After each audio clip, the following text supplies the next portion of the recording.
Assalamualaikum warahmatullahi wabarakatuh. Baiklah, di sini kami dari kelompok 3 akan mempresentasikan terkait materi asimilasi nitrogen yang dimana kami beranggotakan 3 orang yaitu Nurfa, Bang Herbin dan saya sendiri yaitu Dian Atika. Nah, materi pertama yaitu akan saya sampaikan sendiri yaitu terkait apa itu nitrogen.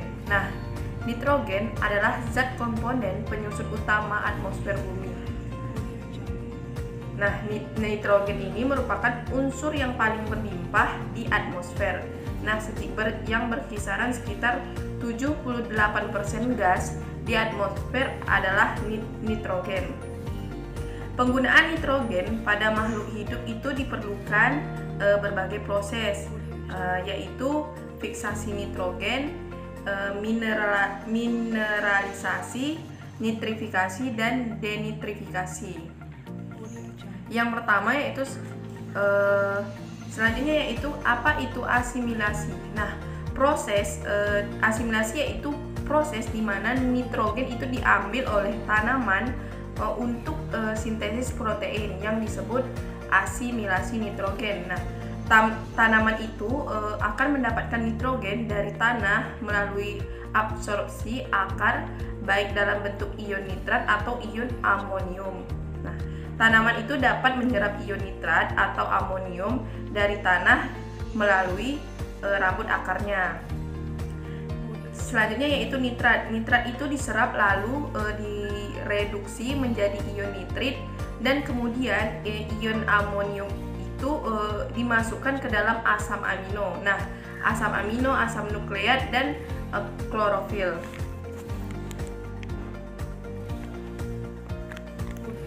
Selanjutnya yaitu peran nitrogen. Nah, peran nitrogen yang ini pertama yaitu memacu pertumbuhan tanaman. Selanjutnya yaitu mensintesis karbohidrat menjadi protein dan protoplasma. Selanjutnya itu sebagai sumber nitrogen bagi tumbuhan yang bersimbiosis dengan organisme penambat nitrogen. Lalu diperlukan itu untuk pertumbuhan tanaman dan reproduksi. Selanjutnya yaitu klorofil itu merupakan nitrogen karena itu sangat penting untuk fotosintesis. Ya, selanjutnya itu materi genetik DNA dan RNA itu terdiri dari nitrogen. Mensintesis karbohidrat menjadi protein dan protoplasma. Selanjutnya itu berfungsi meningkatkan pH tanah. Proses asimilasi nitrogen yang tadi sudah dijelaskan, yang pertama yaitu fiksasi nitrogen. Nah, fiksasi nitrogen ini merupakan proses perubahan nitrogen dari atmosfer menjadi amonia, yang dalam prosesnya itu terdapat bakteri yang membantu, yaitu bakteri Rhizobium dan penggunaan enzim nitrogenase cyanobacteria yang melibatkan untuk mengubah gas nitrogen menjadi amonia. Baiklah, sekian materi dari saya. Materi selanjutnya akan dijelaskan oleh Bang Herbin. Oke, lanjut pembahasan selanjutnya masih mengenai proses asimilasi nitrogen bagian fiksasi. Nah, dalam proses fiksasi ini ada 4 cara yang dapat mengkonversi untuk nitrogen di atmosfer menjadi untuk yang lebih yang reaktif berdasarkan sumber di Joseph Putro tahun 1998. Nah, cara yang pertama di sini adalah cara biologis. Nah, dalam cara ini membutuhkan beberapa bakteri simbiotik atau biasa paling sering dikaitkan dengan tanaman polongan. Nah, pada beberapa bakteri yang dimaksud di sini yang hidup bebas dapat memperbaiki nitrogen menjadi nitrogen anorganik. Contoh bakterinya itu seperti penyampaian pemateri sebelumnya, yaitu bakteri Rhizobium. Kemudian di sini ada cara industri fiksasi. Pada cara ini di bawah tekanan yang besar, yaitu pada suhu 600 Celcius, dan dengan penggunaan katalis besi, nitrogen, atmosfer, dan hidrogen, atau biasanya berasal dan unsur-unsur ini biasanya berasal dari gas alam atau minyak bumi. Kemudian ada proses lain. Proses lain di sini yaitu pembentukan NO2 dari N2 dan O2 dan bantuan terutama petir dan fiksasi nitrogen.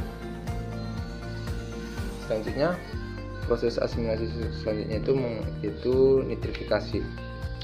Nah, proses nitrifikasi di sini adalah proses oksidasi biologis amonia dengan oksigen yang akan rombak menjadi amonium dan diikuti oleh perombakan nitrit melalui proses oksidasi menjadi nitrat.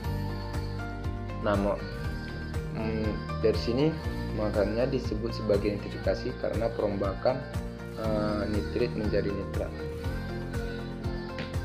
Nah, degradasi amonia yang menjadi nitrit dikenal sebagai nitrifikasi ini. Konversinya amonium menjadi nitrat dilakukan dan dibantu oleh bakteri juga, sama seperti proses fiksasi tadi yang hidup di dalam tanah dan bakteri nitrifikasi lainnya. Contoh bakterinya itu di sini adalah spesies Nitrosomonas yang mengoksidasi amonium atau Na4 positif dan mengubah amonium menjadi NO2. Selanjutnya proses asimilasi selanjutnya itu proses asimilasi. Proses asimilasi nitrogen di sini adalah proses pembentukan senyawa nitrogen organik yang misalnya di sini adalah asam amino dari senyawa nitrogen anorganik. Setelah proses nitrifikasi ini merupakan proses lanjutan dari nitrifikasi yang dimana dibantu oleh bakteri tadi, tanaman akan menyerap nitrogen dalam wujud nitrat. Nah, kemudian terdapat gradien proton yang mentransporter nitrat yang akan menyerap nitrat dan kemudian diteruskan oleh xilem dan floem yang ada pada tanah akar dari akar ke tunas. Tanaman dapat menyerap ion nitrat atau amonium dari tanah melalui rambut akar-akar tanaman tersebut. Nah, jika nitrat terserap, pertama-tama direduksikan menjadi nitrit dan kemudian ion amonium untuk dimasukkan ke dalam asam-asam amino, nukleot, dan klorofil. Kemudian proses asimilasi nitrogen yaitu amonium. Jika kita lihat pada gambar di samping di sini bahwa proses amonium merupakan proses yang biasa disebut sebagai penguraian nitrat menjadi amonium.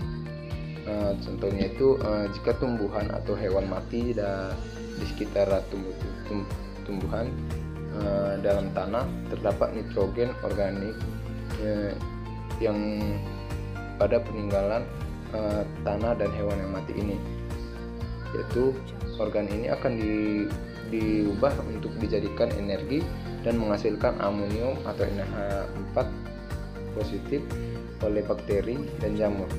Contoh di bakteri di sini adalah Micrococcus denitrificans. Kemudian proses yang kelima di sini itu masih hampir sama pada gambar sebelumnya tapi ada perbedaan, yaitu proses denitrifikasi.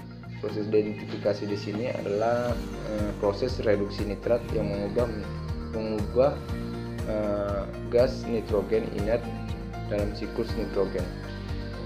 Proses denitrifikasi ini dilakukan oleh bakteri juga, bentuk bakteri seperti Pseudomonas dan Clostridium pada kondisi anaerobiknya. Oke, mungkin itu saja penjelasan dari saya mengenai proses asimilasi. Terlebih dan kurang saya mohon maaf. Materi selanjutnya akan disampaikan rekan teman saya selanjutnya. Oke teman-teman, selanjutnya mengenai jalur asimilasi nitrogen. Nah, pada gambar di samping itu menjelaskan jalur asimilasi nitrogen pada tumbuhan tingkat tinggi.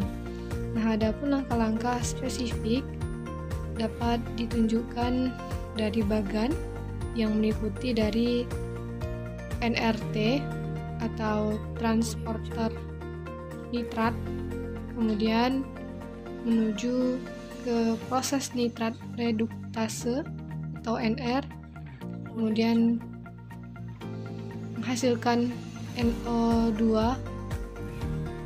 kemudian tahap selanjutnya yaitu nitrit reduktase, di mana menghasilkan NH4 atau amonium. Dari amonium ini sebelumnya juga ada transporter amonium. Nah, nantinya proses selanjutnya yaitu glutamat sintetase, proses mensintesis glutamin dan glutamat. Nah, kemudian proses selanjutnya adalah asparagin sintatase.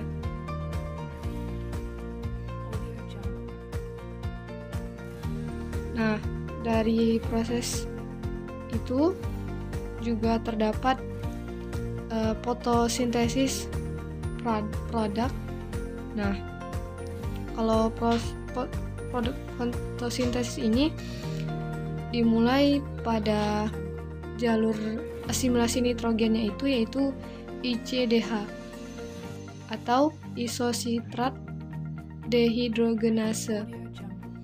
Nah, ini juga menghasilkan yang namanya glutamat dehidrogenase atau GDH. Dia juga menghasilkan asparagin sintesa. Nah, bedanya sebelumnya itu dari jalur asimilasi nitrogen bebas. Sebelumnya yang ICDH itu dari jalur pembentukan produk fotosintesis. Nah, hasil dari keduanya itu sama untuk keperluan metabolisme tumbuhan, yaitu menghasilkan asam amino berupa protein dan nukleotida. Kemudian ada beberapa yang mempengaruhi, ada beberapa peran. Mohon maaf teman-teman, ini yang mempengaruhi faktor yang mempengaruhi nitrogen, bukan peran teman-teman. Nah, yang pertama adalah tingkat nitrogen sendiri. Nah, tingkat nitrogen ini berasal dari kandungan yang terdapat pada masing-masing udara nitrogen yang bebas yang diserap oleh tumbuhan. Nah, kurang atau berlebihnya tingkat nitrogen ini dapat mempengaruhi si tumbuhan. Faktor yang kedua itu faktor gas, teman-teman. Nah, di udara bebas, kandungan CO2 misalnya pada tumbuhan mentimun itu dapat meningkatkan nitrat pada tumbuhan. Nah, ini sangat berpengaruh. Kemudian di dalam faktor gas ini juga ada nitrogen dioksida atau NO2. Sebenarnya dalam kandungan rendah dia tidak terlalu berpengaruh, namun apabila dia dalam keadaan tinggi dia dapat mempengaruhi proses penurunan dari nitrat itu sendiri. Kemudian ada radiasi ultraviolet B. Nah, radiasi UVB ini menjadi salah satu faktor penghambat khususnya pada proses fotosintesis. Nah, pada proses asimilasi nitrogen juga dia dapat menghambat, yaitu menghambat adanya atau menurunkan juga si nitrat tadi, teman-teman. Kemudian faktor berupa kandungan logam pada tanah ya. Jadi kandungan logam ini menimbulkan permasalahan lingkungan yang kritis di mana dia mengandung senyawa-senyawa yang bersifat toksik dan kronis serta beracun, sehingga untuk aktivitas nitrogen sendiri itu menjadi terhambat diserap oleh tumbuhan karena unsur hara yang tersedia itu tidak melingkupi, namun itu dapat dipengaruhi oleh karena kadar dalam tanahnya itu banyak logam. Namun selain tumbuhan, ada juga beberapa tumbuhan yang mendapatkan dampak positif dari kandungan logam ini, sehingga dia dapat berkembang baik pada kondisi yang kritis misalnya. Nah, faktor selanjutnya itu salinitas tanah. Nah, banyak penelitian yang telah menguji kadar NaCl pada tanah yang mempengaruhi pertumbuhan tanaman. Nah, ini juga sama dengan nitrogen ya. Salinitas tanah yang cocok akan sesuai atau dibilang layak untuk suatu pembukaan pertanian. Nah, selanjutnya yaitu kekurangan dan kelebihan nitrogen. Nah, teman-teman dapat identifikasi sendiri ya, bahwasannya yang pertama itu kekurangan. Nah, itu dapat diamati teman-teman. Kalau yang hijau itu artinya dia normal, tapi yang 6 ini itu dia mengalami kekurangan nitrogen. Artinya kita spesifikasi ke daunnya ya, karena daun yang banyak terlibat pada proses nitrogen ini, atau yang menjadi hasil atau tampak. Kemudian kita dapat melihat ciri-ciri tanaman yang kekurangan nitrogen, yaitu di bagian bawah daunnya yang menguning karena kekurangan zat hijau daun. Kemudian kekurangan nitrogen ini dapat berdampak pada semakin lambatnya pertumbuhan tanaman tersebut, atau tanaman tersebut menjadi kerdil gitu. Selanjutnya kelebihan. Nah, apabila kelebihan unsur nitrogen, maka dapat menyebabkan daun yang terlalu hijau, dan yang paling ngerimbun itu daunnya, sehingga dia menghambat proses pembungaan. Karena adenium bakal dia menyerap banyak air dan mengembung, sehingga terhambat untuk melakukan penyerbukan atau pembungaan. Nah, selain itu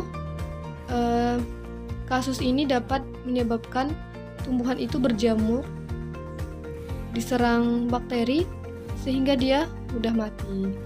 Jadi baik kekurangan dan kelebihan itu juga memiliki dampak yang signifikan terhadap tumbuhnya suatu tanaman. Mungkin itu saja teman-teman. Terima kasih atas partisipasinya. Apabila terdapat kekurangan penyampaian dari kelompok kami mohon maaf. Selebihnya kami kembalikan kepada Ibu. Terima kasih. Assalamualaikum warahmatullahi wabarakatuh.